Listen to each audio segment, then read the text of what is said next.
Commander Jake Morrison stood on the bridge of the UNSC Defiance, watching the Krellian armada approach through the viewport. 47 warships, each 3 times the size of his vessel, their weapons capable of glassing entire planets. By every logical calculation, he and his crew were about to die. "Sir, they're hailing us," Lieutenant Rebecca Torres reported from communications. "Put them through." The holographic display shimmered to life, revealing High Admiral Zekthar, his chitinous plates gleaming under the harsh light of his command deck. The Krellian's mandibles clicked in what Morrison had learned was their equivalent of a contemptuous smile. "Human Commander," Zekthar's translated voice echoed through the bridge. "You have violated Krellian sovereign space. Surrender your vessel, and we may show mercy." Morrison leaned back in his chair, a slight smile playing at his lips. "With all due respect, Admiral, we both know mercy isn't what you're offering. So here's my counter-proposal: turn around, go home, and we'll pretend this never happened." The bridge fell silent. His crew stared at him like he'd lost his mind.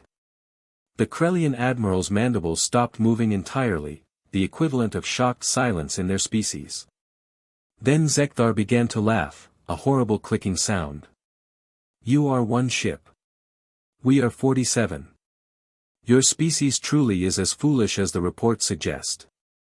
"Maybe," Morrison agreed. "But we're the species that crawled out of caves and learned to split atoms. We're the species that looked at an endless void and decided to explore it. And we're the species that never, ever knows when to quit." He nodded to his weapons officer, Lieutenant Marcus Webb.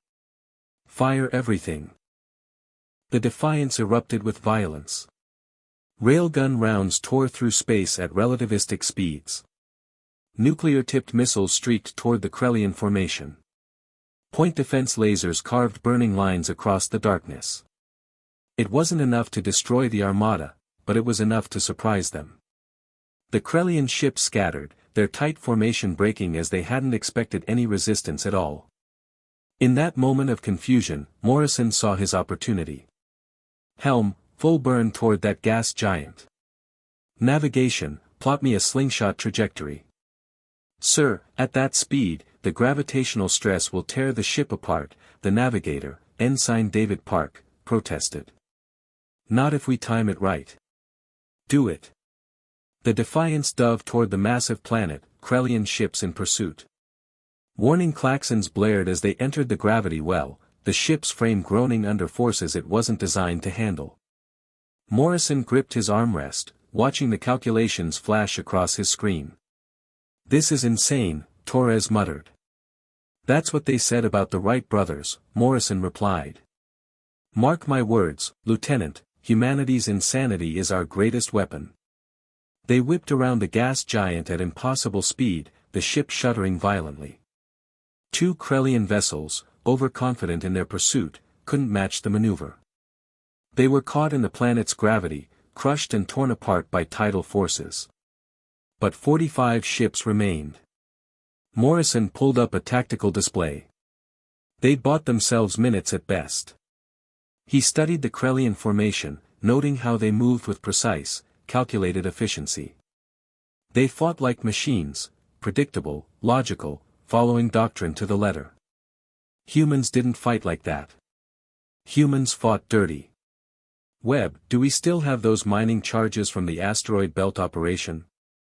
"Yes sir, but they're not military-grade explosives." "I don't need military-grade. I need creative. Dump them in our wake," proximity fuses set to 5 seconds. As the Krellian ships closed in, they flew straight into a minefield of improvised explosives. The charges weren't powerful enough to destroy the warships, but they didn't need to be. They damaged sensors, knocked out communications arrays, created chaos. In the confusion, Morrison launched every fighter they had, all 12 of them. Against 45 capital ships, it should have been suicide. But human pilots didn't fly like other species. They didn't follow safe, predictable attack patterns. Captain Jennifer Martinez led the squadron in a kamikaze run, not to die, but to make the enemy think they would. The Krellians diverted massive firepower to intercept the suicide attack, only to watch the fighters veer off at the last second, having forced the enemy to waste precious ammunition and reveal their point defense positions. "Sir, we're receiving a transmission from the Krellian flagship," Torres announced. It's a withdrawal order. They're retreating." Morrison blinked in surprise. "Put it through." Zekthar's hologram appeared again, but the Admiral's posture had changed. His mandibles were held tight against his face, a gesture of respect, Morrison had learned. "Human Commander, I have underestimated your species.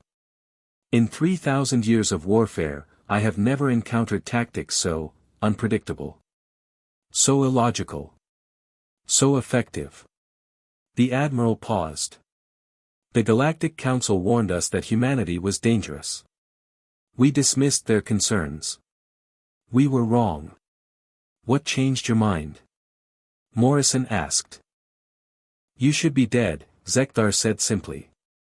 "By every tactical analysis, every strategic calculation, you should have been destroyed in the first exchange.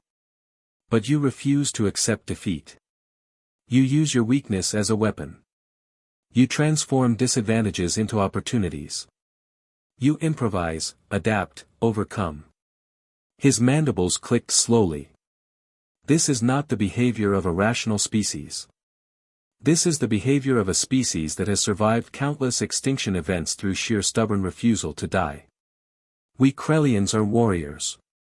We recognize when we face a greater predator." As the Krellian armada jumped to hyperspace, Morrison stood and addressed his crew. "They're right, you know. We're not the strongest species. We're not the smartest. We don't have the best technology. But we have something they don't. We've spent our entire existence as underdogs. Every species we've met has advantages we don't have. So we learn to win anyway. We learn to fight dirty, think creatively, and never accept that victory is impossible." He looked at each member of his bridge crew, Torres, Webb, Park, Martinez returning from her fighter, all of them exhausted, terrified, but alive. "That's why they fear us. Not because we're the best warriors in the galaxy. But because we're the only species crazy enough to fight like we've got nothing to lose, even when we have everything to lose. That's the human advantage. That's why we'll never be conquered." Lieutenant Torres smiled grimly. "Humanity, fuck yeah." The phrase echoed through the bridge, and Morrison nodded. It wasn't eloquent. It wasn't sophisticated. But it was perfectly, terrifyingly human. And that made all the difference.